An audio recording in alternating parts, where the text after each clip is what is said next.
Welcome, everyone, to the Belmont Stakes edition of the It's Official podcast. He's Jeff Siegel. I'm Jeremy Plonk from First Bet and Express Bet.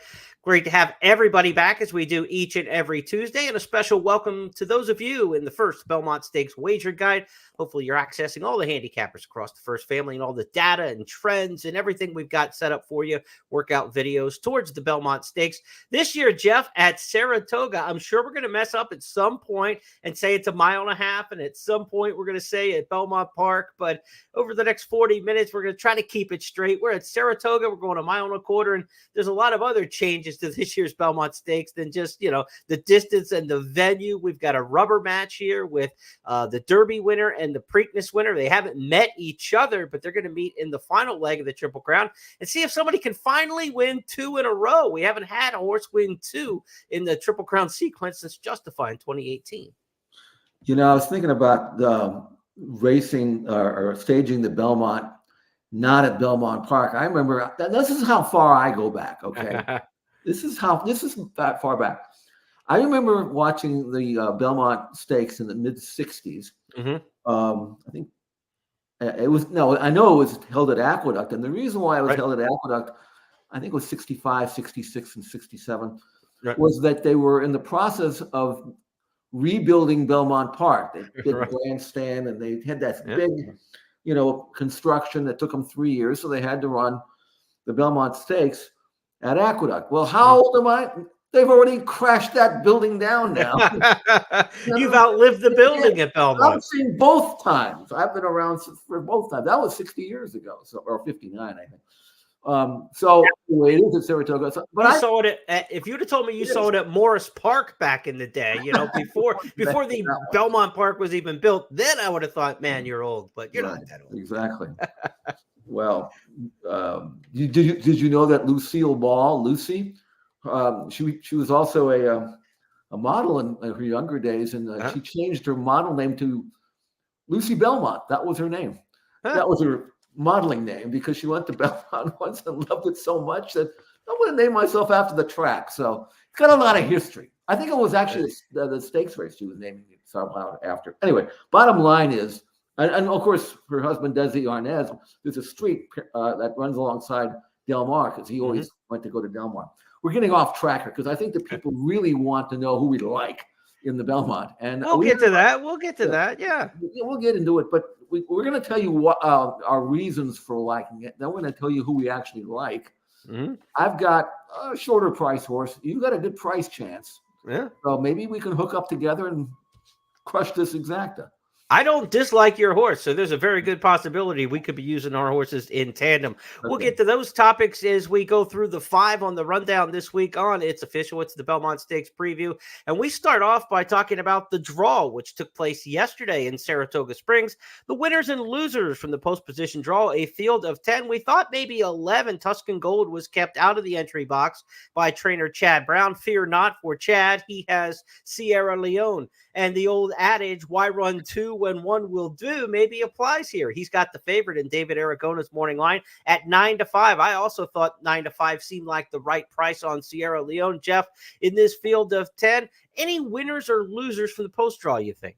Well, I actually liked the draw for Mindframe. And the reason I do that is because he's obviously very talented, but he's never had dirt in his face. And if he were drawn inside and he didn't break a sharp, then he'd get all that kickback, which he may or may not like. But you don't have to worry about that here. You're outside. There's not that much speed in the race. There's a couple of them, obviously Seize the Gray, who I thought was a winner as well because he's going to bust out there and go, might as well do it from the rail. So he'll show speed from the rail. I think that was good. And then I mentioned Mindframe because he'll be outside, no kickback, can kind of draft over and get into a good stocking position outside. That will be good for him if he doesn't make the lead, which I don't think he will because I don't think they're going to gun him out of there. So I think those two are good. Everybody else, I think, doesn't really have any complaints. Sierra Leone, probably that, you might have made a case that maybe they would want to draw inside and maybe save ground for a change, but he's going to drop back anyway, I would think.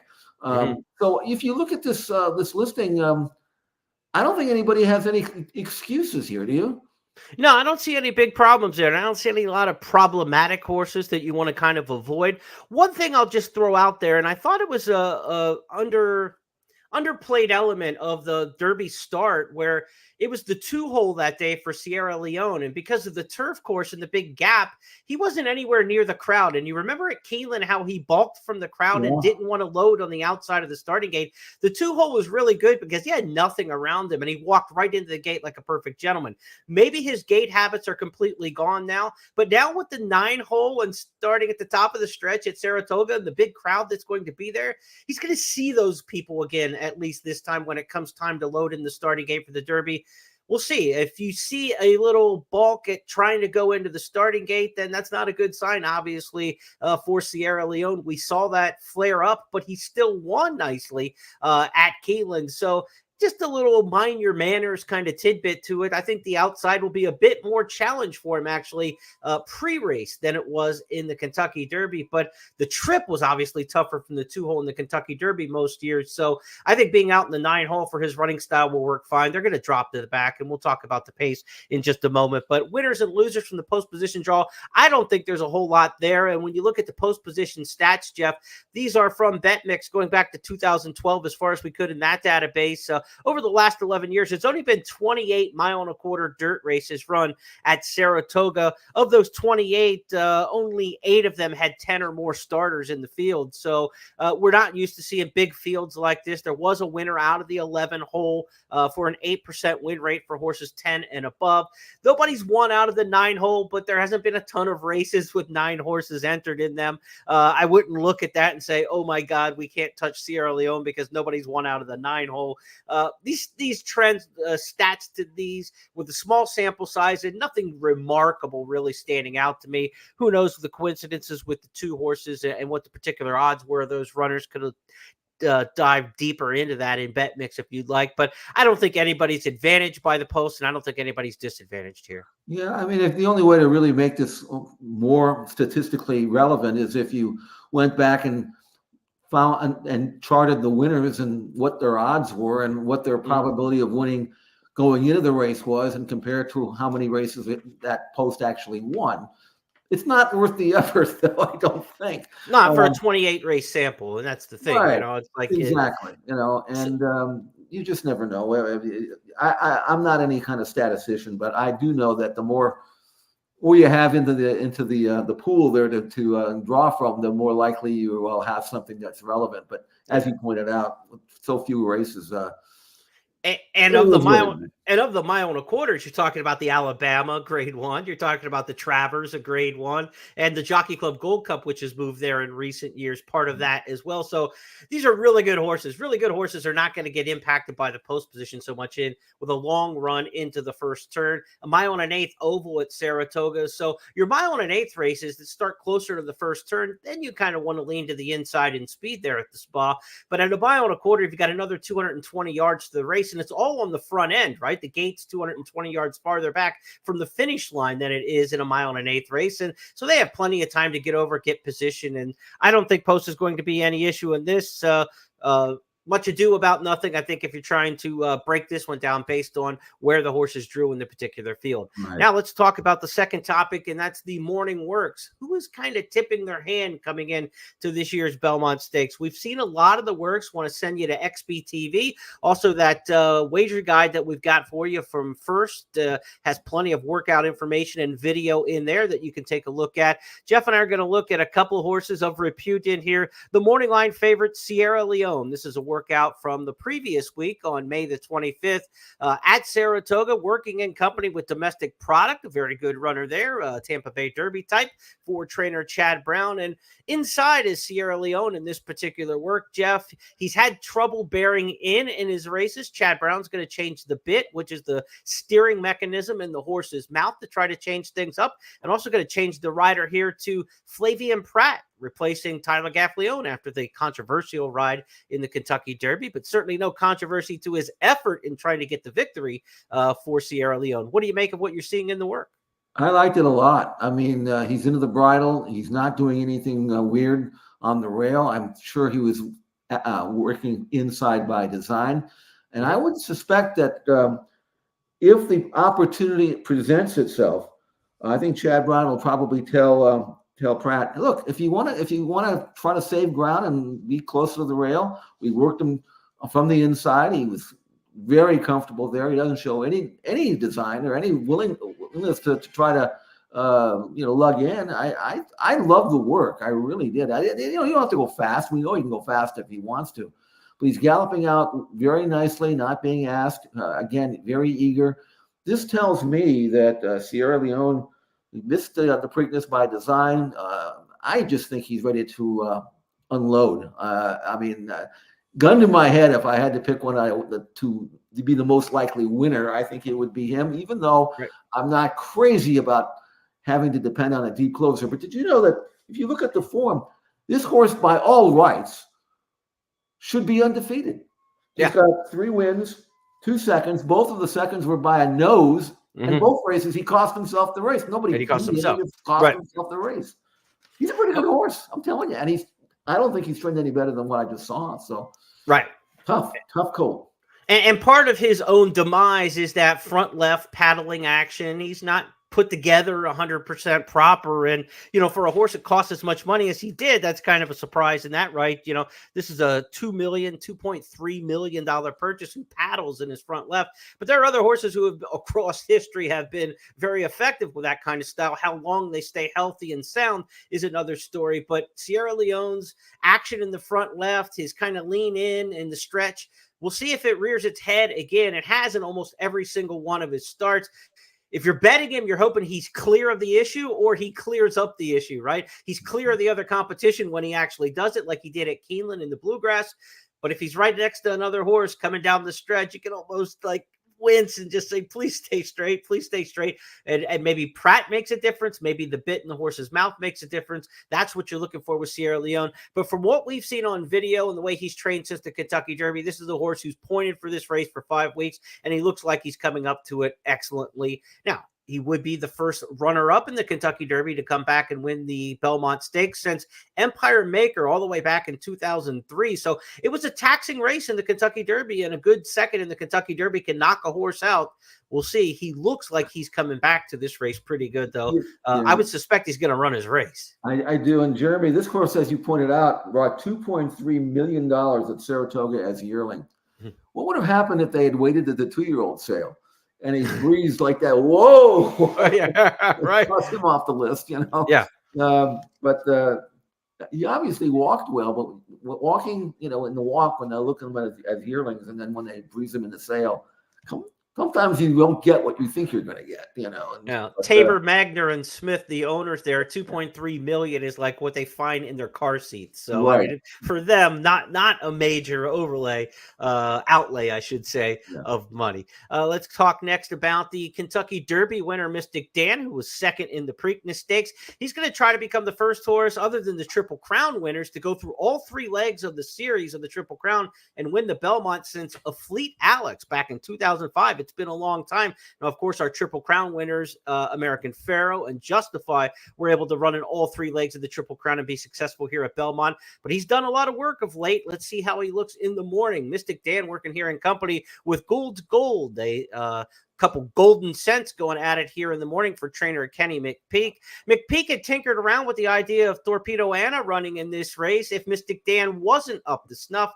She instead is going to go to the Acorn because he likes what he sees from his Derby winner, Mystic Dan. Jeff, do you like what you see? Yeah, he's fine. He's not always a horse that showcases himself in the morning. You don't have to work horses like this fast. They're fast. You just want to do enough to keep him fit without overdoing it. And, the way he's doing it here, he's being grabbed here and just kind of slowed down at the end. He's traveling well. I don't think that I can knock the work at all. He looks like he's held his form, which is good. We don't see too many colts anymore, unless they're going for the Triple Crown, participate. And I'm not, as you pointed out, I wasn't probably in the game plan necessarily to run 3 times on all 3 races in the Triple Crown, but held his form. Now it's just a matter of whether he'll perform in the afternoon. That really is still up in the air. The fact that he worked well is great, but it doesn't really tell you if he's going to react, with all this activity he's had. So, in the last 5 weeks. So I don't know. I mean, he's not my main play. I could see him run well, but I could also see him not run well. You know what I'm saying? I'm much more confident, really, with Sierra Leone that he will run well, and actually the same can be said for me on Mindframe. With Mystic Dan, you're looking at a situation too. That he's in the 9th race of his form cycle. He debuted last year and never had a winter. He went straight through. There was no winter break. This horse was running through late November into January. I mean, there's no break in his form. And in today's racing, 9 races in a form cycle is an eternity. Yeah. And at some point you think, okay, there's going to be a peel back, and you would think it probably comes after this race. Will he have enough in the tank before this race is over? And there's a lot of the campaign still left. I see why they're running. It makes sense. He's in good form. He came back and validated his Derby form, the solid effort in the Preakness Stakes, where the winner just kind of, didn't come back to him at all. I would expect he's going to run a pretty good race, but I would expect that to be slightly less than his Derby. If the Derby was 100 for him and the Preakness was a 90, I could see him running an 80, and not in speed figure terms, just like in his ability. 80%. I think he'll run 80% of his best on Saturday. How good is that? 80% stacking up against the rest in the field. I think that's what you have to evaluate when you look at the Kentucky Derby winner, Mystic Dan. So that's a look at a couple key workouts here, and we'll also get a look at some other workers and some of our other topics as we go down the scroll here. To our third topic this week on It's Official, our Belmont Stakes preview. We're going to try to project the pace of the race. They always say pace makes the race. How will this Belmont Stakes shake out with a field of 10? Here are my pace projections from left to right. The horses in the speed category expected to go to the front. They include the 1 Seize the Gray and the 10 Mindframe, the bookends of the field. Sometimes when the 1 and the 10 and the outside horse in a race both have early speed, they both go a little faster than you might expect on paper, because one wants to get out and hold position, the other one wants to clear the competition and gain position, and sometimes that can ratchet up the pace a little bit if one or both won't come off the throttle. In between those two in post number 6 is Dornoch, who his best races have all been near the front. I've got to think their experiment of taking Dornoch off the pace is just going to be thrown out the window. I think he's going to try to get up into this pace. He had some trouble at the start of the Kentucky Derby, which kept him from doing so. I think there's 3 that can go to the front in here, Jeff. The Pressing Flight, the Wine Steward, and Antiquarian. I don't think either fast enough if they want to try to get up to the front amongst the others. They would really be on a sellout mission to get to the front, I think. Then the horses in the middle of the pack, Mystic Dan, Protective, Resilience, horses that you expect to get first run on the deep closers. And then there's 2 obvious closers in this race, Sierra Leone and Honor Marie. They've run together twice. Both times that they've run, Honor Marie's been behind Sierra Leone down the backstretch. So I think that's probably to be expected again, where Sierra Leone will be in front of Honor Marie amongst the closers. Those 2 are going to have to pass them all to win the Belmont Stakes. Can they do it with the pace scenario as I see it and as you see it? Yeah, I mean, I think the pace has a chance to be a little faster than we both expect, only because I think they're going to sell out with Seize the Gray. He's been on the pace in his last 2 races, and from the rail, you don't take him back, and you try to make the running and maybe do what he did last time. Then you've got Dornoch. You mentioned that he better be on or near the lead, because he doesn't run well. He's not. And then you've got the Colt on the outside, Mindframe, who could be on the lead, but they're not going to sell out. They don't have to. Right. But from the 10 hole, all Irad has to do is, and he's got a great spot, which is why I said I loved his draw. He can look over to his left and assess the situation. And the thing about Mindframe is, he's so impressive to me, and I'll tell you why, Jeremy. Because in his first race, he sat 4th on the outside, made this rush into a 44 and 2.5. He must have put in a sub 22 flat second half, circled the pack and won going away. But he went 44 2 to the half. His next race over a rotted ground, they slowed him up to 49. How many two start maidens or 3-year-olds can you get him to go 44 2 and then 49 in the second time in the second race? And he did it like he would drive on a Tesla. I mean, just so easy. He didn't pull. He didn't rank. He was taking orders and accepting them. He relaxed on the lead. He is so versatile in terms of pace. He can go fast. He can go slow. Nothing bothers him in his first 2 races. And because he's outside, I think Irad knows that I can sit. I can slow him down and just drive a car here. And when I want him to go, he'll explode. So I don't think he'll be part of the pace, but I think he's going to be in a lovely spot, especially since he will not have to worry about any kickback. Dornoch to his inside, he's in the 10, Dornoch's the 6, and then, of course, sees the gray all the way down on the rail. If Dornoch goes and Irad looks left and sees Dornoch going with the front runner, that's the best scenario for them, right? I mean, let someone else keep Seize the Gray company, because we saw in the Preakness Stakes, Seize the Gray on the lead is not a horse you just want to hand it to. He ran legitimate fractions at Pimlico and didn't come back to him. It was in the slop. We might get the slop again on Saturday. If you bet Saratoga at any point in your lifetime in July and August, you know it rains a thunderstorm every day around 3, 4 o'clock. It seems like it pours there. In June, the forecast is for rain again. So if we get a sloppy track and they don't go hard at Seize the Gray, might we see a replay from Pimlico? Seize the Gray, turning for home in front. Mystic Dan confronts him, catching Freedom, now right behind and swinging to the outside. Seize the Gray is still there. Mystic Dan bearing down on the outside. Seize the Gray won't go away. Mystic Dan catching Freedom, moving down the center of the track. But Wade Lucas has got it. Seize the Gray wins the Preakness. So Seize the Gray gave us the upset win in the Preakness Stakes. I think he was like sixth wagering choice, something like that, in the field in Baltimore. Could we be in store for another price in the Belmont? This hasn't been a race where there have been big bombs of late. The favorites have run first or second, I think, in this last 7 or 8 Belmont Stakes. Arcangelo gave us a decent number last year, but we expect the favorites to run their race in the Belmont Stakes. If history's any indicator, this is a little bit different Belmont. We're not going a mile and a half. It's not Big Sandy, but it's still that same spacing, and it's still the final jewel in the Triple Crown. But Jeff, let's look for a price, because that's what we do, right? I mean, we don't want to be settling, especially in the exotics, for a couple favorites. We can't take Sierra Leone in mind frame 1-2. We've got to find ourselves a little bit of a price. Who are you looking for in terms of a number? Well, I actually looked at Antiquarian because he strikes me as a horse that will really like 1.25 miles. He would have really liked 1.5 miles. He's got he's kind of a grinder. He doesn't have a lot of big moves in him, just like Preservationist was more of a grinding, a high class grinder. But I think 1.25 miles, Antiquarian has a chance here. And if I were Johnny V, I would put him in the race pretty early, because he doesn't have the ability to come from way out. But if he's like sitting 4th or 5th and there's a collapse up front, I'm pretty confident Antiquarian will stay on 1.25 miles.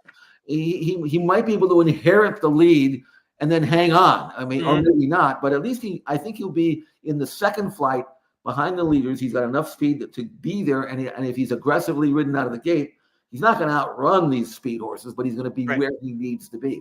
And it's kind of the same kind of handicapping that you use with Resilience in the Derby. And boy, I liked your chances at the top of the stretch. Couldn't get the trip, but you projected where he needed to be to win, and he was right there. He wasn't good enough, but hey, what do you want? But the thing is, I think Antiquarian's going to be a big price. Even if he doesn't win, maybe he grinds it out and hits the board and makes the try worthwhile. So, he's listed at 12-1 in the morning line. I don't think he'll go any lower than that. Let's put it that way. He might go a little higher. He's the forgotten Pletcher, So I'm going to throw him in underneath somewhere. Pletcher Velasquez, a horse who can run all day, 12-1. Can't argue with that number at all. I'm going to give Honor Marie also at 12-1, my long shot price look in this particular spot. Again, I think he's going to be last down the backstretch. He's going to need the pace to come back some, but he had a tough trip in the Kentucky Derby. Honor Marie's a horse who got bounced around at the start, sent wide. The horse came on the clubhouse turnabout, took him out. Everything about that race was difficult start to finish for Honor Marie, and he was still pretty respectable in there. When you look at the final running line in there, 8th beaten 13 lengths in the 20-horse field. I thought it was a pretty decent effort under Ben Curtis, jockey who doesn't have a lot of experience on the dirt here in the U.S. Now they make the jockey change the Florent Giroux, a horse who's actually worked him a couple times in the mornings. And this horse is training well. He trained well before the Kentucky Derby, and he was kind of that talked-up horse going into the Derby. And with a clean trip, he may have run a little bit better. He's by Honor Code, a horse who's run well, obviously, at Saratoga in his day. And I think there's a lot to like about Honor Marie in this spot if the pace will set up for him. Let's go and talk to trainer Whit Beckman here, courtesy of Jenny Reese with the Kentucky HBPA and their YouTube channel. I thought an interesting interview after their workout the other morning. So let's take a listen in here, a little bit over a minute with Whit Beckman. Yeah, Flo loved it. I loved it. Ready to roll. I know this horse, like coming out of the Derby, he's had a couple really good works into there. He's just feeling so good. He's fresh. Like, yeah, we're in a great spot with him in his fitness, just his cycle of things. How long were you thinking about the Belmont after the Derby? I mean, how long did it take to think, or were you always I'd say thinking? after his like 4th day of training, we just kind of said, you know what, this horse definitely isn't any worse for the wear. He didn't really get, I think, the opportunity to really set down for the run the whole way around. He caused so much trouble in the Derby. So, whatever reason, he came out of that race better than he went into it. So, when it's the sun shines, make hay. So we're going to take full advantage of how he's feeling, and he's ready to do it. Does it work in your favor that the Belmont's a mile and a quarter this year versus a mile and a half? No, I think either way. I mean, I was happy to run the horse a mile and a half if that was the case, but we get another crack at a mile and a quarter against some of the same horses. And I think, with a better trip, he's, going to be a legit contender. You've wanted to get Flo on this horse before. Yeah, we And had now him, you have him breezing on the horse before the Louisiana Derby and just before some spots. And he, if things didn't work out with some of his other stables, then, he would have been on. But at the end of the day, this is hopefully the right time to get him on. That's Whit Beckman, trainer of Honor Marie, the 8-horse in Saturday's Belmont Stakes, 12-1. This is one I'm going to be using in my exotics, and I considered on the win end even, Jeff. I feel there's a little Mo Donegal in this horse, a very similar trip in the Kentucky Derby, then take the time off, come back, and with the 5 weeks, maybe this is the one who goes from Derby to Belmont in that 5-week layoff and really moves forward off of it. Mo Donegal, of course, won this race a couple of years ago for Todd Pletcher. But I didn't take him on top. He's going last to first, and that's a lot to ask because if you think this race sets up for a closer, why aren't you on Sierra Leone, right? I mean, if you think it's going to come back to a closer, there's been no more consistent and reliable closer in this class than Sierra Leone, dating all the way back to last year. Yeah, I wasn't high on him in the Derby. I'm not high on him again, but usually if I have an opinion about a horse, I might be right 6 or 7 times about him, and then the 8th time is when he beats me. So I'm not throwing anybody out here. And again, he's going to need a pace meltdown, which there may be as good a chance of that happening as there is that it'll be a slow pace. So you'll know if you like Honor Marie and if you're playing in any in the exotics or even on top. I think you'll know by the clubhouse train whether or not you have a fighting chance with your play because. He is going to be pace dependent, but that might be a good thing. And so those are the price horses. Now let's just get to the bottom line. And the winner is of the Belmont Stakes at Saratoga, Mr. Jeff Siegel. Who are you taking? Mindframe. Although I did say earlier that I would probably think that Sierra Leone would have a better chance of winning, but also Mindframe is going to be a slightly better price.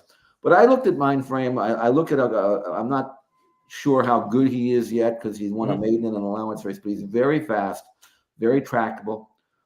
He can press a fast pace or a slow pace, and he doesn't pull, doesn't do anything wrong.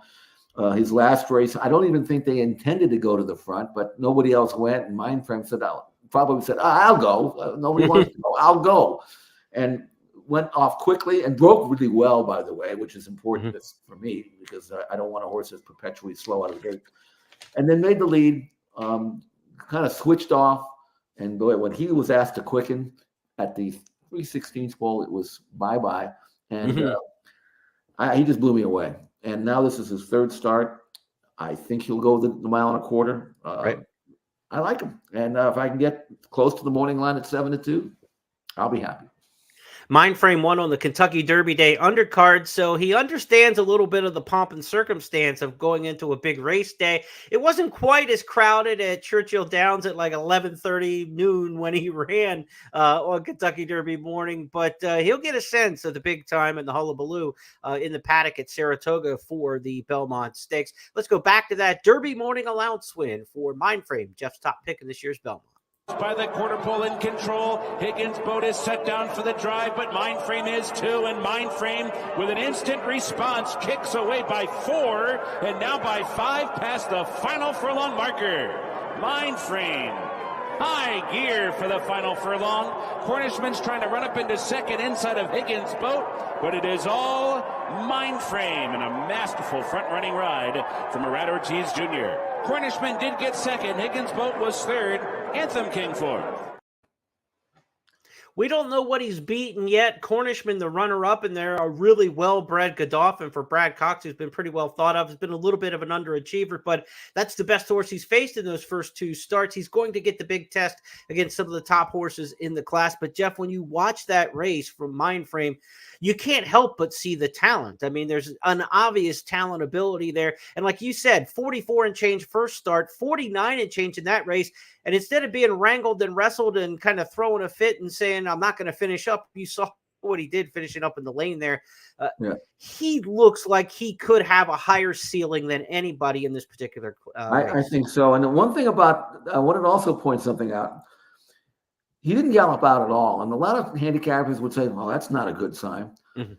Mindframe's the kind of coach, well, if he takes his cue, if the jock pulls him up, he said, you want to, oh, okay, I'll stop. I don't have to gallop out. You don't want me to gallop out? I won't gallop out. And he does that. And that's why it was a hard horse for me to evaluate before he ever ran, because we had several works on XPTV about him, and he never looked like he was working that fast. Mm-hmm. But he never was asked, and he probably figured, you want me to work fast? I won't work fast, Right. He goes out and wins by 13, So that's the kind of horse he is. Not only is he incredibly well-bred and all that, and fast when he needs to be, but he looks like a horse that's run 100 times because he knows the drill. He really does. Mm-hmm. And I don't think that anything's going to bother him, which is why I expect him to go out and win his race. 3-1, 7-2, somewhere in that area. That's kind of the price I'm thinking for him. What about you? I would like to get that. Yeah. I don't know. See, I like him a lot, and I'm afraid that there are going to be a lot of people who are going to think like I'm thinking, which is nice, flattering, but it doesn't help the taste of it. Yeah, right. So, but I have more confidence in him because of the fact that I think he's not going to have to worry about getting dirt in his face. He's going to go out and run his race, which, in my opinion, based on buyer numbers, he's the fastest horse in the race. Mm. So it's not like he has to do something. See, last year I really liked Arcangelo after the Peter Pan, but recognizing he still had to go out and improve. Mm-hmm. I'm not even so sure Mindframe has to improve. Now he has to prove he can run against these horses. Right. He's already based on speed figures, he's already good enough, and he's done it off the pace, on the pace, sprinting, routing. I don't, if ever a horse is ready to take the next step, it's him. Yeah, he's in the right spot. This is the spot to see what you've got with him, and they're going to find out here in his third career start. I'm definitely afraid of him. I think his best race probably wins this and could look like an Arrogate in the Travers Stakes back when he launched against everyone back in August of Arrogate 2016-ish, something like that. Phenomenal run that he had from that point forward. I'm also afraid, though, of Sierra Leone because I know his rallying style could get a setup in this particular race. I know he's got the classiest running lines in the field, but he's a shorter price. I don't know what's going to happen with the rider change, the change of the bit, if it's going to straighten out what he's going to do. But I'm afraid what he's going to do in the stretch, and I don't want to take a short price there. So for my top pick, and we haven't really talked about him much other than mentioning he looked like he might be a winner at the top of the stretch of the Derby. I'm going to go with a little reluctance here. I'll tell you that. You're confident in your pick. I'm not confident, but I'm going to get a price to find out if Resilience can finally have his day. This is an impeccably well-bred colt with a ton of turf-side stamina on the pedigree. I love trainer Bill Mott originally saying we're not going to the Belmont. Now all of a sudden he's going to the Belmont because he loves the way his horse is going. It's a confident move, a change of pace, a change of tactics in here with the ultimate respect for Mott. He just blows away Bill Al, who was a nice a winner earlier this year in Kentucky. Gallops out like a monster in this particular spot. Bill Al's coming back in a race, I believe, on Saturday on the undercard. But Resilience training exceptionally well. You've got the Hall of Famer Belmont. I've liked this horse all year. I like him coming into the year. I'm going to give him one last dance, Jeff, because I think we're going to get a price to see if he can't pull the upset in the Belmont Stakes. Resilience and David Aragona's morning line is 10-1. I think he's going to be every bit of that. I don't think he's going to go below that number. I think he'll be a very solid 8, 10, 12-1 in that area. There's just too many other options the public are going to fall to, with the Derby and Preakness winners probably taking a little bit more cash than maybe their win probabilities will tell you, because they are the Derby and Preakness winners, and we know they're going to bet the two favorites in this spot, Sierra Leone and Mindframe. I think Resilience is going to be left go at a little bit of a price. He's going to get you up out of your seat at some point, like I've always said with this horse. He's going to get you up out of your seat, and you're going to say, I think he's got him. I think he's got him, and we're going to see if he can get the mile and a quarter. I don't think he's a pure mile and a quarter horse. Junior Alvarado's got a tough riding assignment because he's got to wait. He's got to wait to make that move when he's got the shot, and then maybe bust the race open at the right time. I'm going to take my chance because I think we're going to get a price with Resilience. Well, even if he doesn't win, if he runs second, that's not bad either. You know? Right. I mean, so you can make money with that colt Resilience, even if he doesn't win. As long as he runs as well as you think he's capable of running, it's not like you have to have him win to make any money. Right. You know, at that price, hook him up somewhere. Right, and I would definitely hook him up with the two favorites. Again, Yeah. like there's respect and fear for those two favorites. So if we can get him in there. Also, Honor Marie's the other one I'm going to be using it on my tickets there. Probably more on the underneath side. I think Resilience can win. Honor Marie can be underneath. So those four are going to be in my mix. I'm going to get rid of the Derby and Preakness winners in terms of my gambling in this race. If they run third or fourth, so be it. I'll be attacking win and exactas in this particular spot. And if I'm going multi-race wagers, I'm going 3 deep. I'm going to use Resilience and the two favorites, and I might get a couple tickets with Honor Marie in there as well, just in case. But I'm looking basically at those three when it looks at the multi-race wagers. It's a very good gambling race. You can take there are a lot of, and several of these you can make a case for, and you can like them and hope like the one that you like. It's just a really interesting. Belmont, obviously, the factor in the Saratoga element in the mile and a quarter. It's a legitimate race, and it's a very important race on the road to an Eclipse Award, because right now in this division there's no real standout. There are, I think the good ones aren't running; they've been turned out or stopped on. And then, but however, if you win this race and you're thinking you got a leg up on the championship honors for the 3-year-olds this year, got some bad news for you. It looks like there's a good chance the City of Troy is going to come over and run in the Travers now. Wow. So that would be kind of interesting. The Epsom Derby winner from last week. The Epsom Derby winner who was so impressive after the race. Aidan O'Brien said it's the best. He's won a race. I think he won that race 10 times now. He says this is the best colt that he's ever had in the 10 that won the Epsom Derby, because he's bred for dirt. They want the lads, as they say, as he calls them, the owners, might come over for the Travers, and then he'll be in the Breeders' Cup. So the second half of the year for 3-year-olds in the States going to be pretty interesting if that happens. But this is an important part of the resume. If you can win this Belmont, especially if you won one of the other races, then that's the goal, the year-end goal. So. Good race to win, and a very important race on the road to the end of the year. Leave you with one stat here for the Belmont Stakes. This is the 7th time, 7 times previously since 1990, where the Derby and the Preakness winner met up in the Belmont Stakes. The Derby winner has yet to win in one of those matchups. The Preakness winner owns 4 victories. 3 times the horse who won was a horse who was not amongst the first 2 Triple Crown race winners. So we'll see. Will it be a fresh face? Will it be one of the Derby winner, Preakness winner, Mystic Dan sees the gray, or somebody else? We're going to find out on Saturday, right around 7 o'clock, just before 7 o'clock. Live coverage on Fox, of course, of this year's Belmont Stakes. You can get all your information you need to get ready for the Belmont Stakes with our first Belmont wager guide. Check that out, news.first.com, and click on the links towards the Wager Guide. You can also access it through ExpressBet as well. Handicappers across the First family, all with their analysis and picks. We've got stats. We've got artificial intelligence, win projections for all of the undercard races. Plenty of action. Millie Ball also looking at the Acorn Stakes on Friday, which features Torpedo Anna and her rival, Just FYI, the 1-2 finishers from the Kentucky Oaks. See how Millie shakes out the Acorn on Friday's card. That's also part of the Belmont Stakes Wager Guide. Be sure to download that and check it out. And on behalf of everybody with First and my partner Jeff Siegel, I'm Jeremy Plonk. Good luck in the Belmont Stakes. And if you're following along in the Wager Guide, be sure to access all the information and share us out on social media so others can come check it out as well. Take care, everybody, and good luck.